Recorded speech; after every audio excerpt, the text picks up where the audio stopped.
Hello guys, how are you all? Welcome back to my channel. So, today we are gonna see, what if Luffy created New World and got Harem, part 2. So before we start, go check out the author of this fanfic Jinouga. Subscribe if you enjoyed the video. Let's begin the story. After the events, the crew decided to help rebuild Lodetown. No orders from the top yet, so after that they've partied every day, of course, which includes Luffy still pouting about not getting a promotion. As he keeps on blaming his grandpa, Zoro, and the rest were drinking and sleeping for the past 3 days. That didn't mean that the crew didn't train, they've continued their training from morning to afternoon. Smoker arrived with orders. He ordered Luffy and Tashigi into his room. "Kid, from now on you're at the Grand Line," was all Smoker said, as he instantly dismissed the 2 young Marines. Everybody was excited because they were all waiting for brand new adventures. Marineford also notified the crew of Captain Luffy that it's one of the special Marine groups that has freedom over the Grand Line. Meaning they only have to report once after 5 months, and their mission was simple. Capture, kill, and destroy pirates. But that doesn't mean that they aren't free as they think they are. Should orders be delivered upon them, they are to obey the instructions immediately. Luffy was disappointed that they aren't going to the reverse mountain. He truly was excited to feel the upstream river. Instead they got into the calm belt, where surprisingly all the monsters there didn't go extinct. Luffy hunted down the monsters one by one, as he yelled meat. It was a busy day for the captain and the cook. They finally had a supply which could last for 2 whole years. In 1 whole week the food that they've got was clean gone. Luffy, Zoro, and Usopp were eating every day until their stomachs ached. The women were scolding them since now they've no food to eat, and the nearest marine base was a week's travel. As Sanji releases the smoke in his mouth, "These men have no class," he said, in a gentleman's way. Nami instantly rams her fist into Sanji's head, causing a huge red bump. "You're the cook.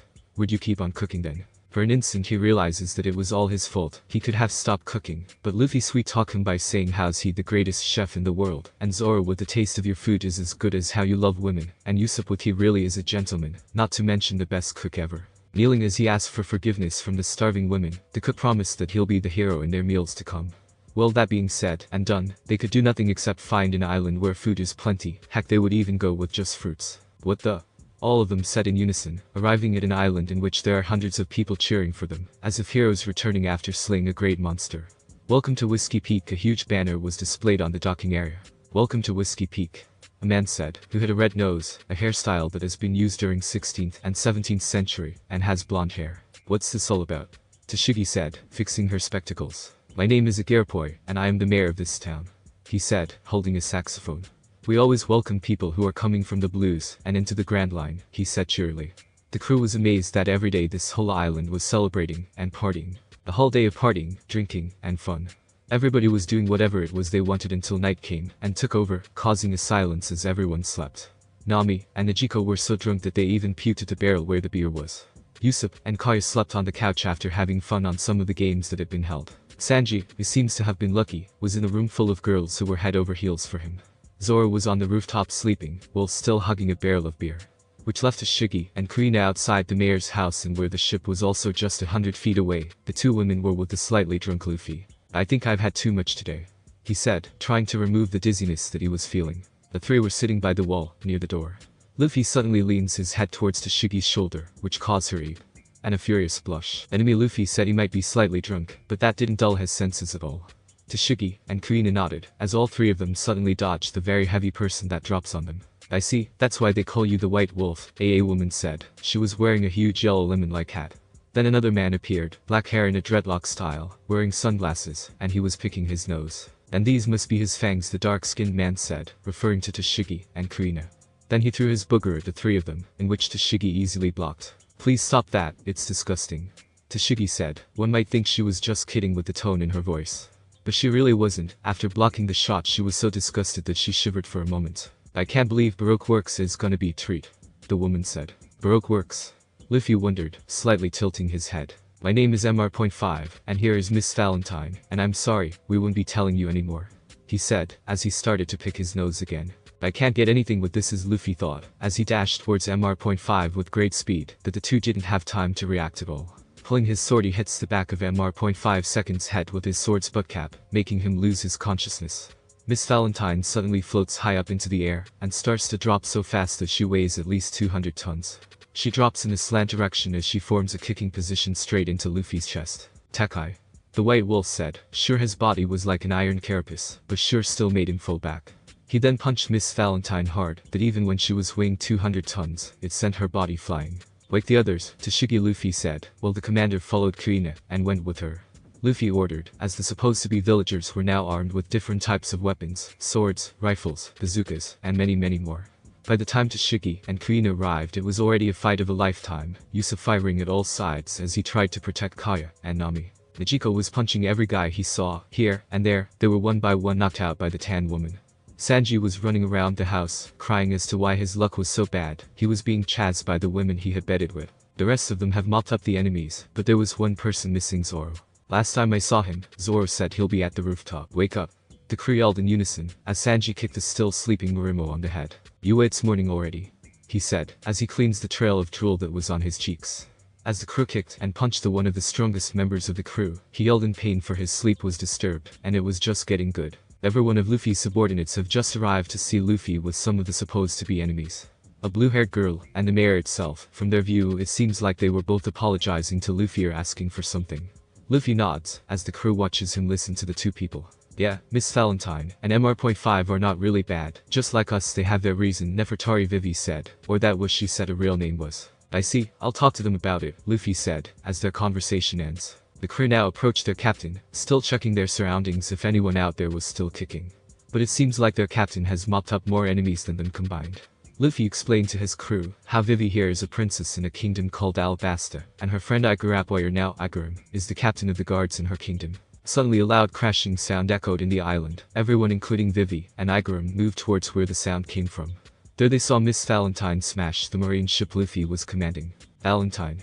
Vivi yelled, as she facepalmed herself just by looking at the joyous face of Miss Valentine. Like I said, I'm sorry. Valentine yelled once more as she and Luffy were bumping each other's head, both pissed off at one another. Stop being a child, you guys. Nami said it was like the fight was nothing. Luffy and Valentine became really close in the span of a few minutes. The two of them were like Zoro, and Sanji Kaya said, as she giggles of how those two hotheads are always on each other's ass. Good thing we saved the den, said Zoro, handing it to Luffy. Luffy then dialed someone. This late at night, you sure they're going to pick it up? The swordsman added, as some of them returned to sleep. Who is this? Luffy asked, instantly receiving a slap behind his head from Nami and Usopp. You're the one calling, and you're the one who's asking.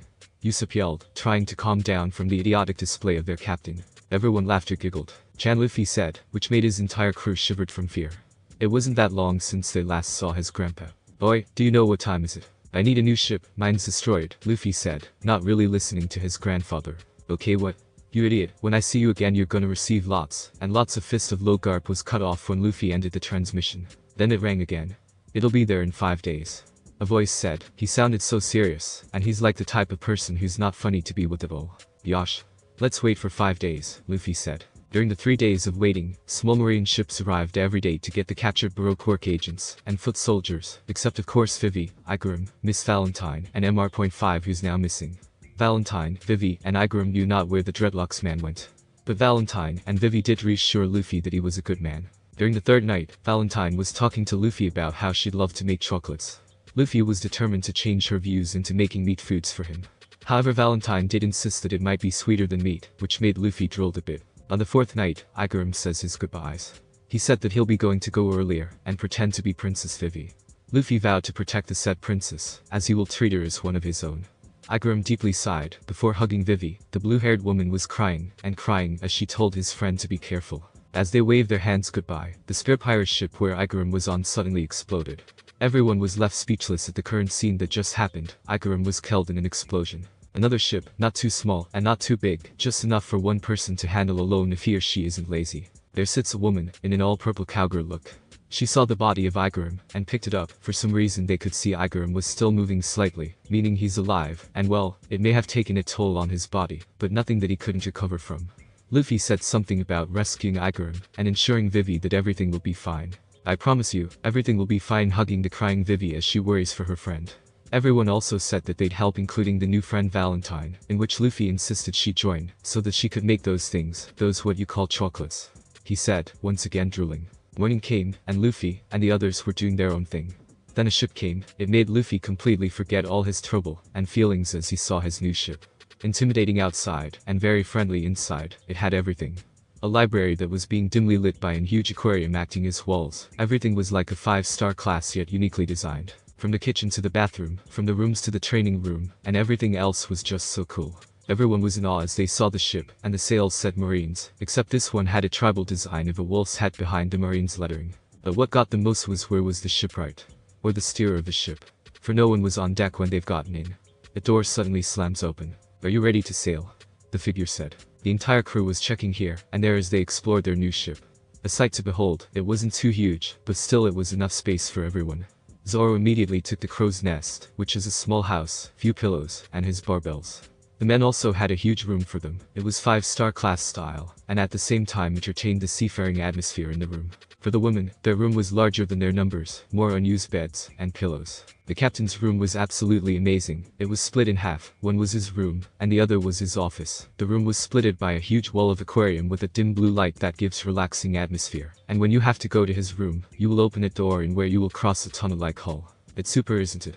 The man said he had blue hair, and it somewhat looked retro. He was wearing a floral shirt, his arms were a bit bigger than his biceps, and it had tattoo stars in each of it, and the most disturbing was his speedo. "Hey, isn't that guy a bit freaky?" Tashigi said to Kuina, as the two women were staring at his speedo. "Yeah, it's kinda disturbing really," Kuina replied. The two weren't hating the man or anything, but come on, even you would talk about a guy wearing just a speedo in public. "Boy, there are already two perverts here," Zoro said, as he too can't avoid his gaze at the dark blue speedo. "Frankie is super hentai." The man yelled, making a pose where his arms would collide with another. Zoro's face palmed himself. "This guy is worse than the Euro cook. He thought he's even admitting it," he thought as he shook his head. "I'm Minky D. Luffy, nice to meet you," the captain said, as Frankie shakes hands with his new commanding officer. "I know, your grandfather once saved me after some Marines tried to arrest me for helping my master build the Oro Jackson Gold Roger ship." Everyone was amazed at what Frankie had just said. Not only did he build this ship, he even helped build the ship that made Gold Roger a pirate king. Truly this man might be called a genius, if not for his display of public nudity. But hey, it's a free world. I've worked for the Marines but didn't join them, but now Garp has forced me into joining to be on your personal crew," he said, as his stomach suddenly opened, making the girls gag a bit. Even Zoro and Sanji showed a weirded face. "Whoa, that's so cool," Luffy and Yusuf said, as they saw the man act like a robot. "Oh yeah, I'm a cyborg, half human half robot," he said, full of pride that his body shone as the sun hit it. Hey, can you also make me a Psy?" Luffy was halted as he fell unconscious to the ground. Everyone rushed to his side, as they saw his breathing labored, his body sweating heavily, and that temperature that might just get you burned. Zoro and Sanji had to carry Luffy to his room. Kaiu was already there preparing some medicine and a first aid kit. Hours after Luffy fainted, Kaiu still couldn't distinguish what ails their captain. Like always, Nami, their navigator, commanded the ship on where it was headed or if a storm would come about. Nijiko was always at her side, so was Yusuf as the two of them hoisted the sails. Frankie was now steering the ship, a ship he knew very well. Tashigi was beside his captain, holding his burning hand. She was starting to cry at the sight of his beloved captain. Kuina was at the door, her arms crossed under her chest. As the crew was helpless to help Luffy. "Take off his clothes," Zoro said, and so they did. Everyone inside the room was shocked. The back of Luffy a huge wound, the wound he got from battling Mehek. There the wound looked like an alien spawn. Sure, they've bandaged him, but they never gave him anything as he too said he didn't feel anything. Kaiu did whatever she could to kill the infection, but alas, nothing worked. Tashigi has started calling Marineford in a desperate attempt for help. They were answered by Hina, who said that an island called Drum isn't that far from their current location. And so the crew sailed to an island called Drum. Captain Hina said that it was recently attacked by a pirate named Marshal Teach, and some Marines are also on their way, including Black Cage. Hina Tashigi announced to everyone who's outside. They were all worried for their sick captain. Ever so energetic and free now, lying on his bed with a sickness they do not know. It's been a day since they've changed their course towards Drum. As they arrived, they saw the island was trashed and burned to the ground. Marines and other groups that wanted to help Drum arrived also. Dalton, a man who survived the recent attack, told them that Blackbeard had taken every doctor they knew. Only was left, and he doesn't know if she really existed. Our king, Wuppel, had abandoned the island and left us for good, Dalton said with sadness in his voice. Most of us survived, only those who fought Blackbeard died, and I was supposed to be one of them, he said, admitting that he cowardly ran just so he could be with his family. You made a choice, and so did they. Tashigi said there's nothing wrong with that, assuring that Dalton shouldn't blame himself. He smiled, though it still pained him to remember his fallen friends. Dr. Kariha was believed to be living on top of that castle, he said, pointing towards the castle high above them. That was expected, Zoro said. It just had to be that high, he sighed. Somehow it was fate who decided that the castle should be built there. And so they all walked towards the castle up in the mountains. It was snowing. It was soothing as you see the snow drop slowly. They walked towards the castle. They even got blocked by huge rabbit-like monsters which weren't a match for Tashi, Kuina, and Zoro combined. Help! They yelled, as it echoed through and out the empty castle. Please, someone needs your help. Tashigi yelled. Then a small creature came to get the raccoon as Sanji was about to kick the raccoon. It spoke. I'm not a raccoon, idiot. It replied, making Sanji lose his balance and fall on the icy floor with his head first, making everyone laugh. It's so cute, Tashigi squeals, chasing what appears to be a humanoid reindeer. Chopper, I already told you not to get seen, an old woman said, sighing. What do you want, brats? Wow, she sure acts like an old woman. Please, help him by handing over Luffy and letting her see the wound on his back. Fine, but if he dies you'll be the ones who will bury him, she said. At the operating room, she said that Luffy was lucky to be alive in this state. The infection has spread throughout his entire system, and it's just a miracle or some force that has kept him alive. Most of them were glad to hear that he was okay, save for Vivi, who still has to worry about her kingdom's situation, much more than her father, the king. Night came, and Luffy woke up. Everyone was inside the room he was in. They were all sleeping so peacefully, and one certain reindeer was just finishing up checking Luffy. They both said their hello, as the two of them can't sleep as well. Luffy was already asleep the whole time, he's not gonna sleep some more, and Chopper, who can't sleep because with these people in the room, plus he had to check up on Luffy from time to time. And that's why I wanted to sail the seas, Chopper said, finishing up the current topic about him wanting to see the world, but he's afraid that people will define him as a monster. But you're a reindeer, not a monster, Luffy replied. Chopper was glad to hear that there was at least someone who hasn't hated him or was freaked out by him when seeing his state. Little did the two know that a pair of old women's eyes were watching them. Morning came, and the entire crew was woken up by Luffy's joyous shouts. They've looked outside the window to see their captain playing with Chopper. Yo, he greeted them. Meet our newest crew member, he said, pointing at Chopper. Nice to meet you, he said, stuttering. Flashback.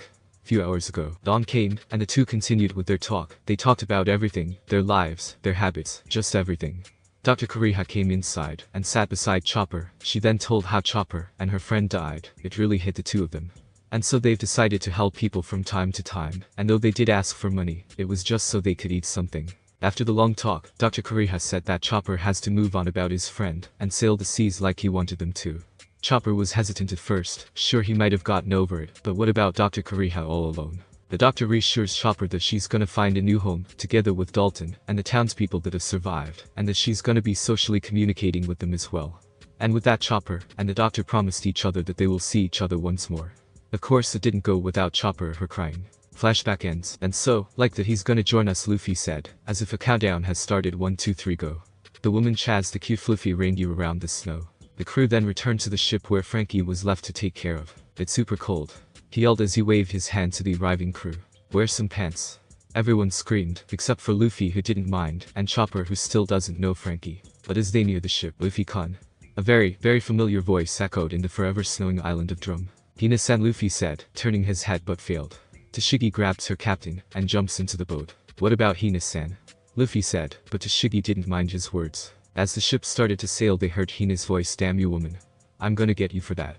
She screamed at the top of her lungs, earning Tashigi a smile. It was a hot afternoon, and the naval crew of Monkey D. Luffy was beat by the heat they were facing. Their tongues roll out as they try to breathe every cool air that rarely passes them. Fortunately, and unfortunately, Sanji was the cook.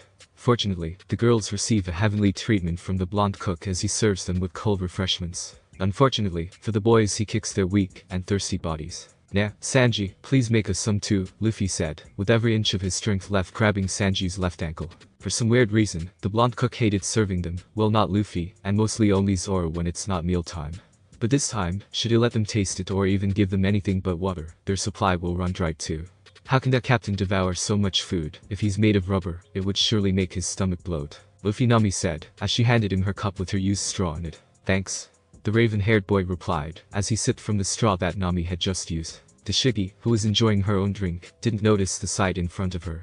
It was too late, as she saw Luffy sipping down the drink that Nami gave. Well, she could care less about the drink, but the straw was a different thing. Indirect kiss. Tashigi blurted out, making all attention towards Nami. The orange-haired woman was a bit slow, as it took her 5 seconds before she fully understood what she had just done. Tashigi pouted, while Valentine rushed towards the kitchen. Thanks, Nami, Luffy said, handing her back her cup, and with it they both used straw. Nami grabs her own cup, red from the embarrassment she'd caused herself. Now the girls are staring at her, as if daring her to drink using the straw Luffy had just used. Oh my dear sister, you're getting bolder as the days go on, Nichiko said, standing up, smirking at the redder face of her sister. You got it all wrong, she said. Well, it would have been sold if it wasn't for her stuttering. Where are you going? Nami asks, regaining her composure. Who knows? She replied back, as she climbed towards the crow's nest. I wish I was as bold as her, Tashigi thought, for there was only one man who spent his time, or rather made the crow's nest in his room. Maybe I can give it a try, Tashigi mused, as she tightens the grip of her cup. Luffy, would you still like some? She asked. Redder was her face than Nami. But the huge smile plastered on his face, it could only mean yes. Rushing towards his first mate, Luffy took the cup. Luffy? Valentine yelled out, as she burst out from the kitchen door.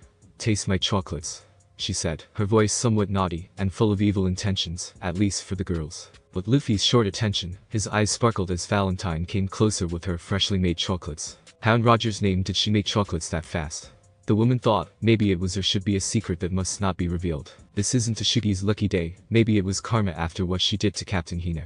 Who knows? Valentine said, as for every chocolate she feeds Luffy with, the angrier the other's face becomes. Frankie watches as his so-called super youngsters fight for a boy's heart, even if he's that dense. And that's what made Frankie worried. Luffy might start a war that could end the world.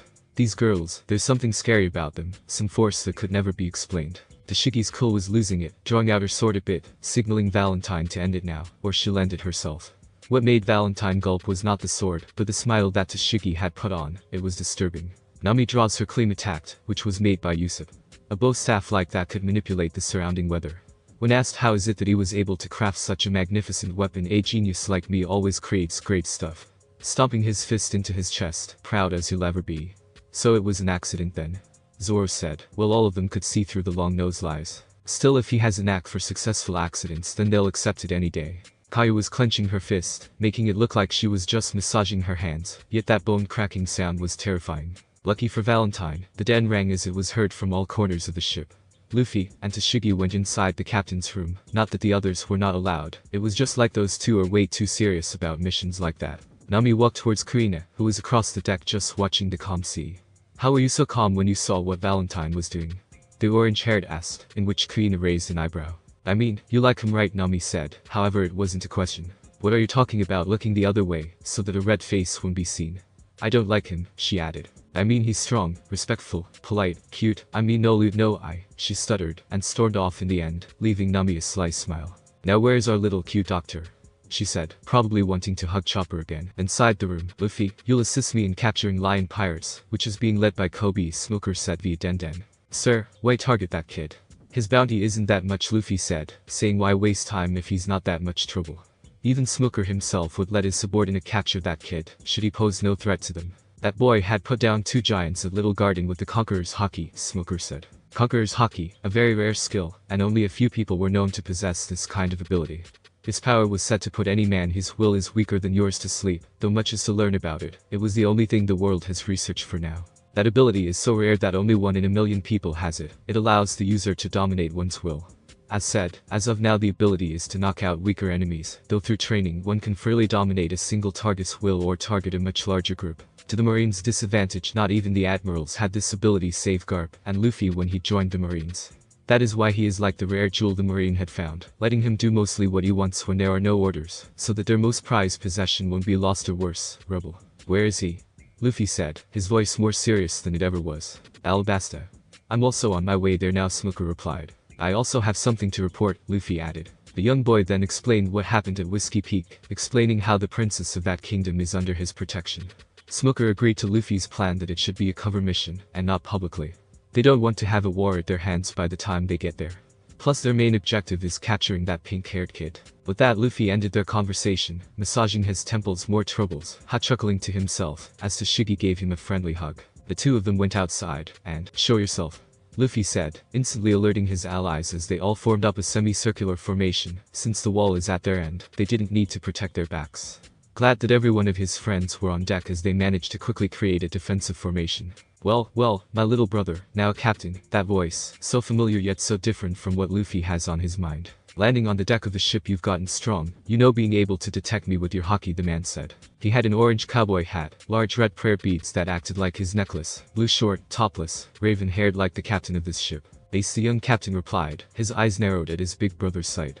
The two siblings might be far away, but they knew all too well that each of them was keeping an eye out for each other. Luffy with the Marines' intel, and Ace with Whitebeard's spies and newspapers. Yo, how long has it been, he said with a smirk on his face. What are you doing here? If you plan to hurt my... Let's not go there, I'm just simply asking if you've seen a guy named Kobe, you know, a pirate. The older man replied. Luffy's silence means that his big brother should explain. Well, Gramps has taken an interest in him. Not Jai-chan, but WH. I know. He replied coldly, yet for some reason there was caring in his voice. Well, it was stupid of me to come here, he said, chuckling as he stood on the rail of the ship. You know that we can't be brothers anymore, not with this life. Luffy nodded, sad as he may be there was no other choice. He's a marine, and his brother is a pirate. Firefist Ace, 2nd Division Commander of the Whitebeard Pirates. A very dangerous man. White Wolf Luffy, rank. Captain, a lead amongst his fellow marines besides his young age, rumored to be the next hero. Brothers of Black and White. Luffy and the gang arrived at Rain Base, a city in Alabasta popular for its gambling industry. It had survived many droughts, money was probably its medicine. An underground organization called Baroque Works, controlled by a man called Mr. Zero, is attempting to start a war where he'll use both sides for his own and personal gain. A man who must no longer walk this world. They have drawn too much attention as they walk towards the biggest casino in the city. Wearing that marine uniform has more disadvantages than they thought. Vivi gasped a bit enough for them to realize the dagger was on her neck. The weird thing is that the dagger came from an arm that sprouted on Vivi's back. If you would please kindly follow me, a feminine voice said. Her voice was full of maturity in it. And what would you define as a woman? There, a very beautiful female Sanji lost consciousness. She was the same person who blew up the ship Vivi's friend was on when they were still at Whiskey Peak. Luffy, not wanting to risk anything, he decided that following her was the best option right now. He knew all too well that their chances are getting slimmer as they near their unknown destination. They were locked up in a steel cage. Without their weapons they are rendered useless. Though Luffy tried Rankyaku Tempest Kick, the steel was as hard as it was cold. I'm sorry if I put you in that position. Captain A-Man walks towards them, wearing a brown long jacket, and that scar on his face. Crocodile Luffy growled. I'm afraid I'm going to have to leave you now. I still got plans, laughing his ass off. He destroyed his aquarium as the huge, very huge crocodile starts to swim underneath their cage. Minutes had passed, and the water was now on their waistline, and if it wasn't for that white smoke, they'd all be crying right now. Smoker. Hurry. Luffy screamed, forgetting that White Chase has a higher rank than him now. Still they were in danger, so he'd let this one go. Smoker volunteered to find the now escaping Kobe. As soon as rumors of war had spread, the intel on Kobe was that he was leaving the island. Luffy, Tashigi, and Hina separate themselves from the group. They are Team Crocodile Hunters. While the rest was Team Bring Vivi Back to Papa. Yes, Luffy was the one who planned and named everything. The trio started to follow Crocodile's path. Unfortunately, what they saw was just sand. Luffy looked back only to see a half-materialized crocodile swinging his hook at the clueless Tashigi. Realizing Luffy's reaction, Tashigi instantly draws her blade and faces her opposite. However, that hook was only inches away from her chest. She closed her eyes, expecting the very end of her life. She felt a bump as she landed on the hot desert. Looking up, blood drips all over her face. As the sight she saw was something she'll never forget. Luffy blocked that swing at Tashigi. Crocodile's hook pierced through his left abdomen, and the tip of the hook outside his right, leaving a gaping hole as Crocodile releases Luffy. Typical, yet it always works, he said, smirking as he vanishes while Kurina swings her sword, desperately trying to hit the Loja type. Luffy. The two women screamed as they knelt before the lifeless body of Luffy. Tashigi and Kurina started panicking. Left in the desert with a dying boy, anyone would panic. Let's calm down, we need to think this through, Kurina commanded, as she started removing her marine coat, wrapping it on the wound that Luffy received. They started to walk, not long before a small sand sled arrived. You? Tashigi yelled, drawing her blade. Looks like you two need some help, the woman replied, chuckling as she looks at the dying Luffy. The two were not stupid enough to fight the woman, not when one of them is almost dying. No, they will save him, no matter what it takes. What do you want? Kurina said, cold as ice in the hot desert. Nothing. I just wish to save this boy, she replied, relaxing at her seat while reading a book. The rest of Luffy's crew rushed towards Alabasta, where the rebels are also rushing, while the royal army had made the citizens evacuated, while they prepared the city for the incoming attack by the rebels. Baroque Works were clearly hiding some of their agents on each side, not wanting their plan to be spoiled by anything or anyone. Alright, we are gonna wear these cloaks, hide your face, and everything else, also act like Vivi here, Yusuf said, creating a plan. Are you joking? With that many people, why do we need this? Plus, what if we got into someone with the same clothing? Zoro said. Clearly his gut's telling him this will be a bad idea. Not that he doesn't trust his friend, it was just that there's a freaking war right in front of them. First, Baroque Works will probably have some agents there. They wouldn't want their long-awaited plan to be destroyed. Second, I got a password, he said, smirking. Everyone agreed to Yusuf's plan. He might not be the bravest of them all, but he's good when this time comes. Frankie, Valentine, Chopper, Kaya, and Najiko were all left at the ship to guard it. Sure, they wanted to see the cyber to fight, especially Luffy, but they needed someone to guard it, and who better yet than the one who created it. Frankie and Chopper were playing with each other, and by playing means Frankie showing off his cool cyborg stuff, while Chopper watches in amazement. Valentine is good at making chocolates, spends her time in the kitchen saying it's too hot outside. Kaya on the other hand worries about her friends, preparing some medical supplies in her clinic.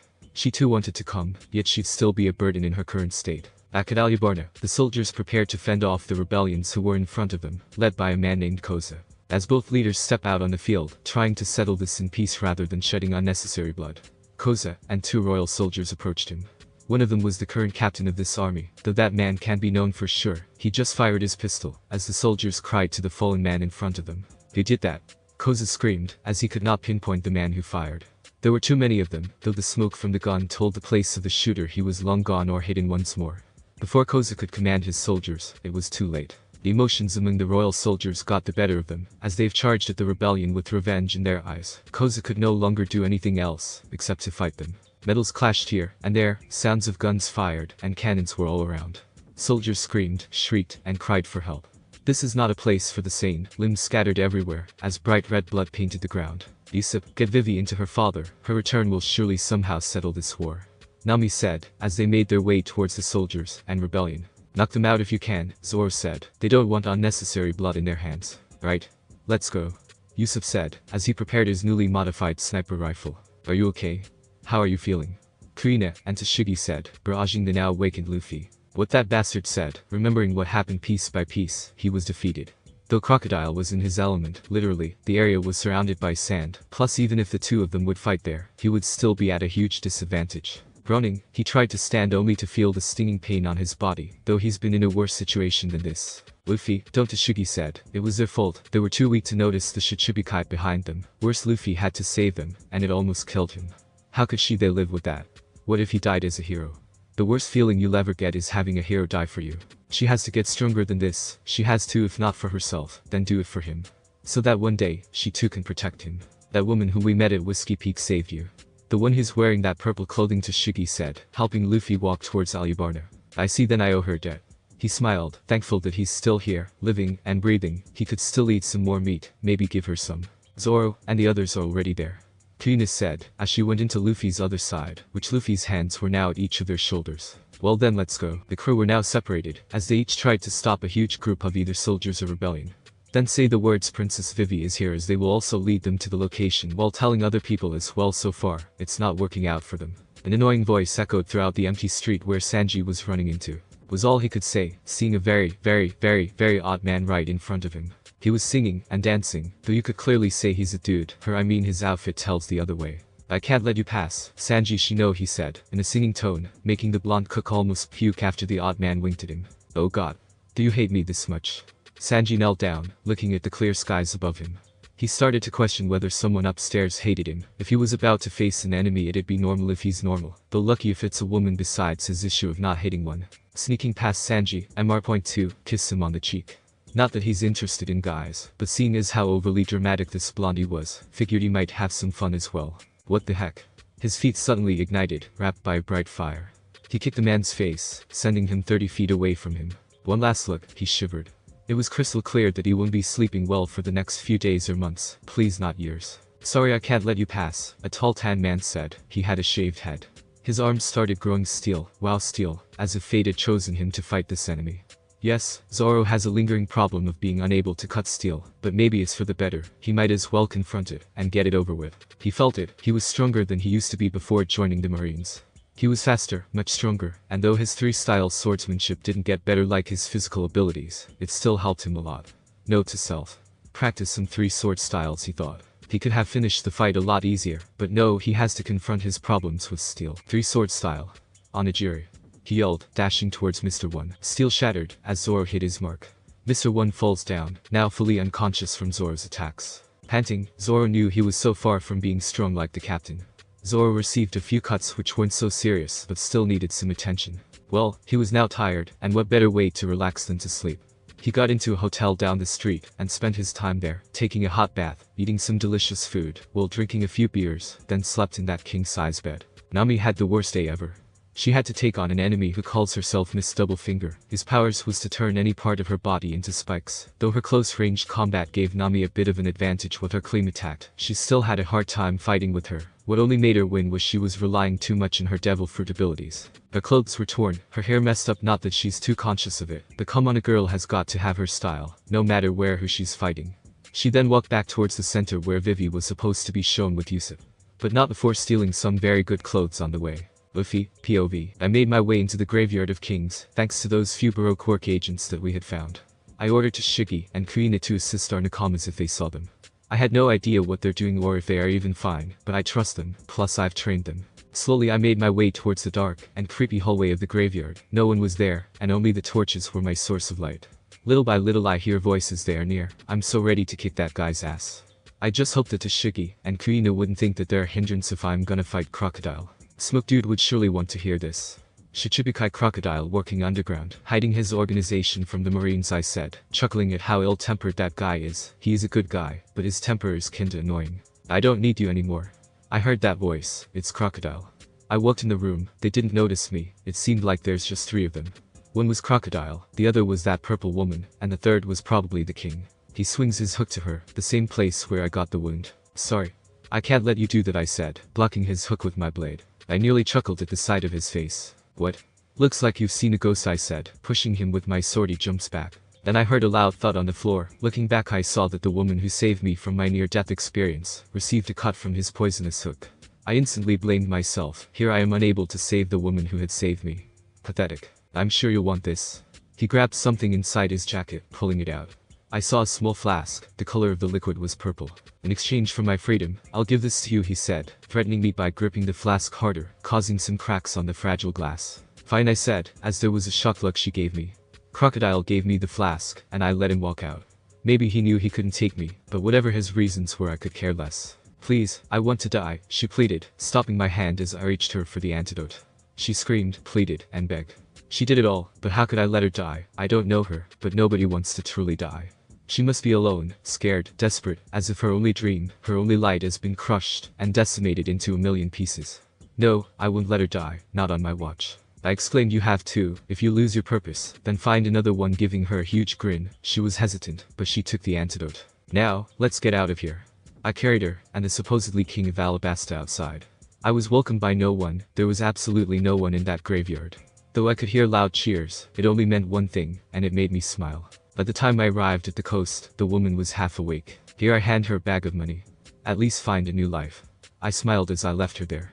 She wasn't that far from the docks where our ship was also docked. Luffy invited Frankie and the rest of his crew. He's guarding the ship to attend the party where the king has announced that he has some important matters to discuss. My people, let us thank the Marines, they who saved us from our doom. King Cobra exclaimed. He sure was a king after that speech. How can one person handle such a crowd? Different people from their kingdom arrived just because the king had announced a party.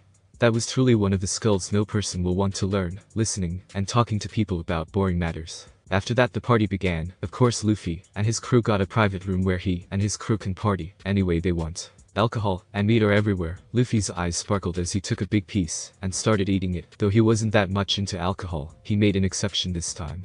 After all those near-death experiences that he had, alcohol is sometimes the answer to forget all of that. The night was fun, especially for Tashigi. After Luffy drank too much alcohol, his visions and everything started to blur, and everything was fun. He was hugging Tashigi like she was a piece of meat that he'll never share with anyone.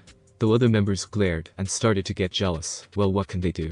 Luffy is drunk. Morning came, and everyone started to groan, receiving massive headaches from all that alcohol last night. Take my head off. Luffy whined. It was the first time he experienced something so severe of a hangover. Luffy, I know I've been nothing but a burden, but can I join you guys?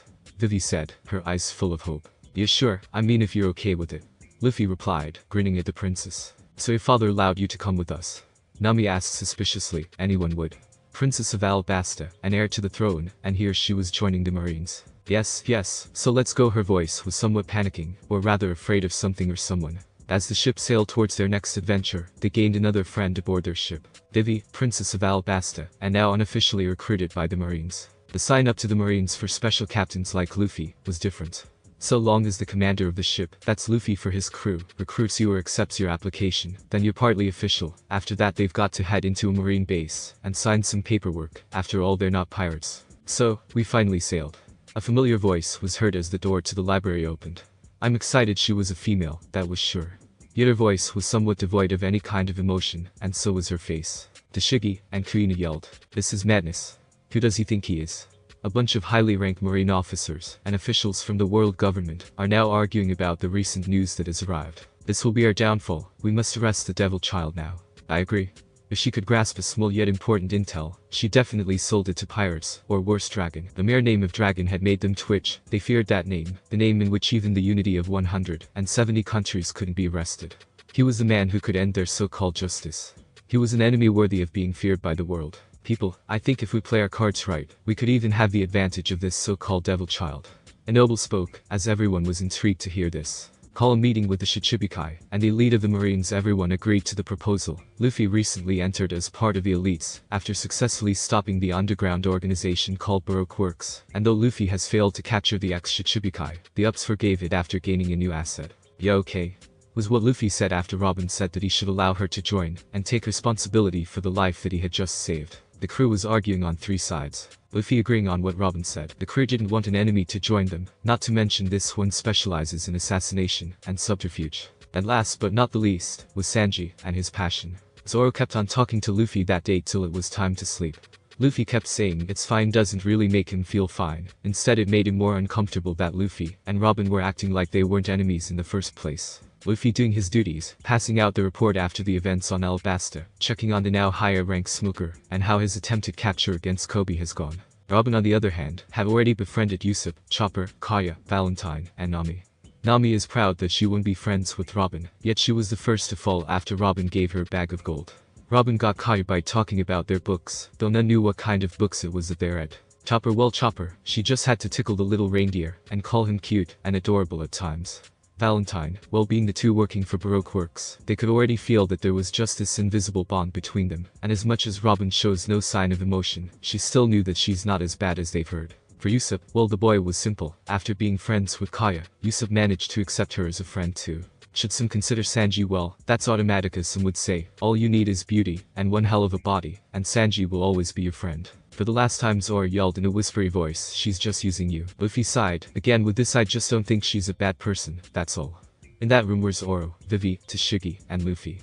He was handling some affairs of Alabasta, having a lost princess scenario. Not that he can't handle it, but let's say even for a strong marine, it's hard. That doesn't mean she can join us cold as ice. Zoro was starting to act like a child, failing to understand the comprehension of his captain. Will you relax, have a drink, or get Frankie, and drink some cola, Luffy said. He was starting to feel irritated by the three styled swordsmen, constantly repeating the topic that they've just discussed. She's not going to hurt anyone, I promise, he said. Fine.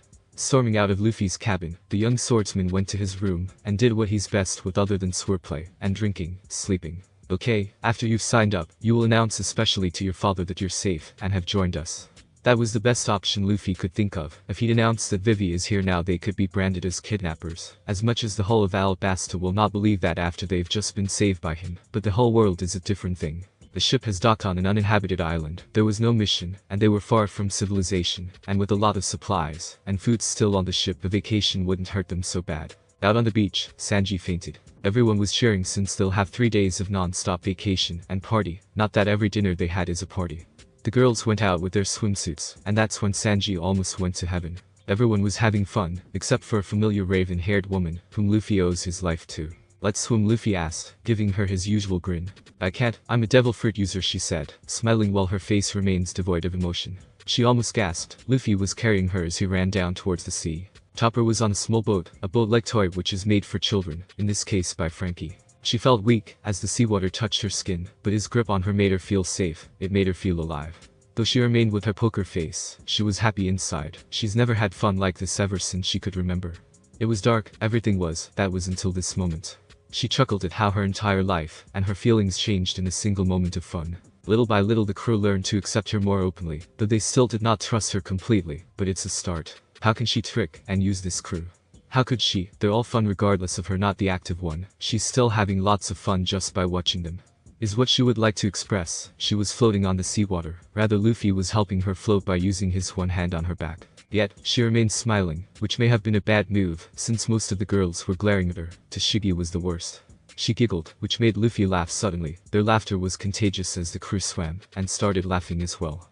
Even the pissed Tashigi was. Everyone was sitting by the bonfire that they've made, save for 3 people, Zoro, Tashigi, and Robin. What are you planning?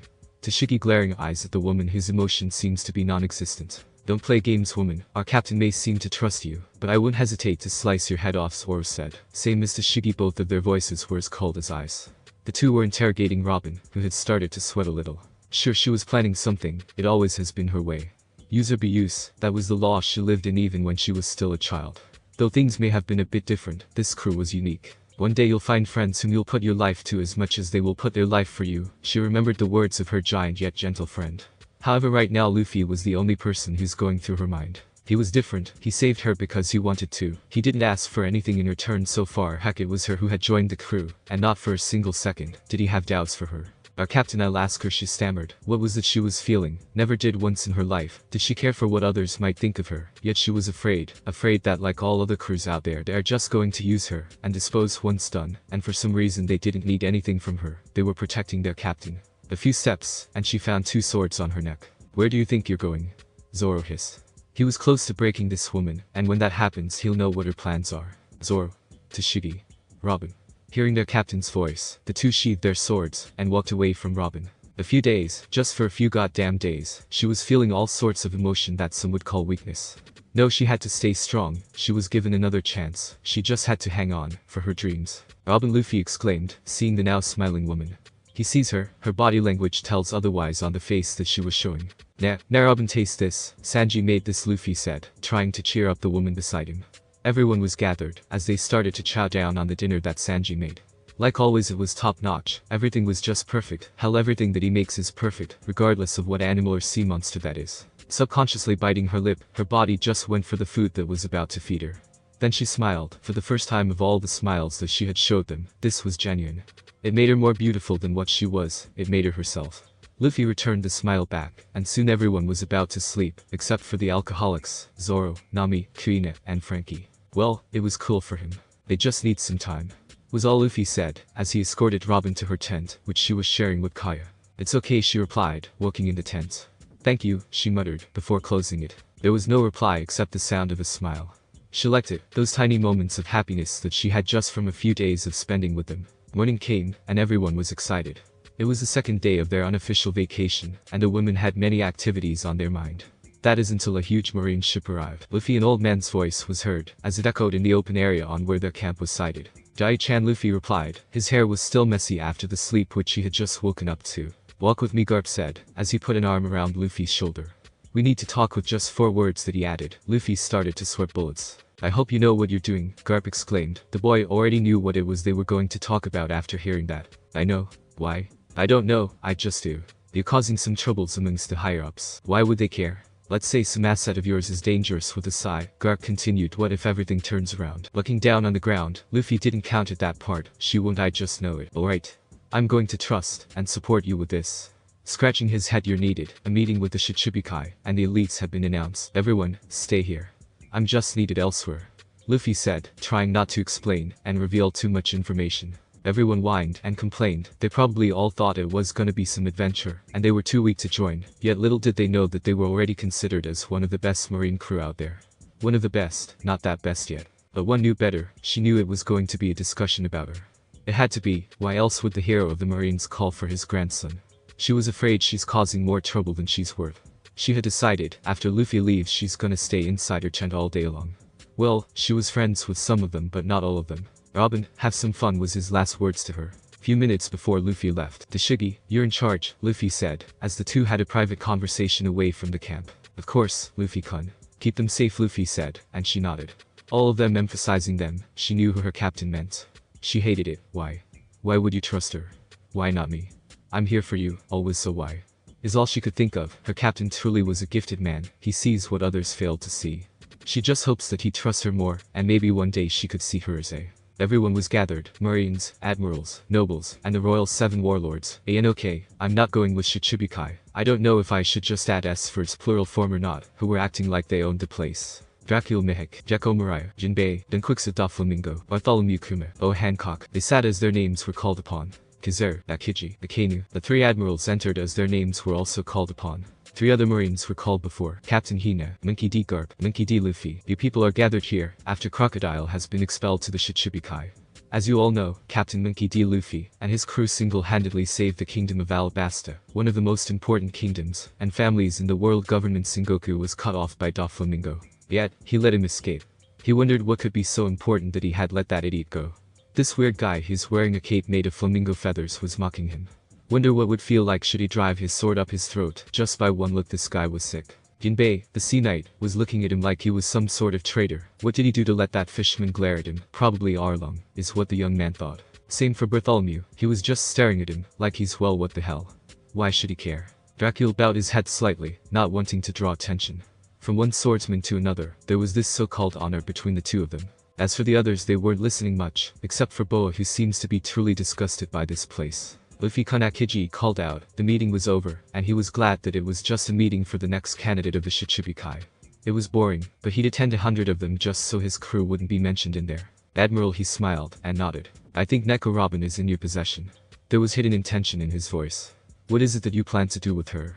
With Akiji emphasizing her, a shadow began to watch the two marines' conversation. Luffy was silent, yet to the Admiral's eyes he wasn't planning anything at all, rather he's being a bit scared right now. I think I'll arrest her for Akiji ducks just in time as Luffy swings his blade with blinding speed. Nobody touches her. Not you, not anyone. He growled, nobody hurts my nakamas. He was glad, truly he thought that it was Akiji, and no one else was watching. He didn't know what got into him, his blood simply boiled after hearing the Admiral talk to her like he was some inanimate object. They walked their separate paths, one was scared, and the other was smiling. Seems like I didn't kill you for no reason at all, the Admiral thought, remembering that it was he who froze the giant and set Robin into that dark side of the world. He was happy, she might have found her place finally. The shadow also smiled at the events that she saw. Yes, she was a she, and she's the one person whom men should fear most. He arrived back at his crew, everyone was about to go to sleep. It was night, and it was a good thing that the winds were with him. The meeting ended 2 hours after it was finished, and almost 8 hours each was their travel time. Thanks to the sea train it was much faster. Luffy. We had so much fun today. Not that I'm happy, you idiot. Chopper said he might have to work on that mouth of his. Robin played with us. She's really fun. Well, not that I like her, you idiot. The reindeer added, causing Luffy to laugh. Everyone was in their tent, sleeping.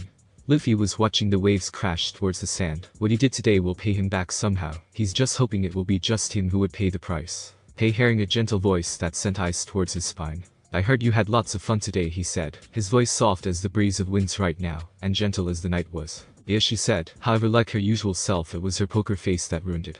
But her voice didn't lie.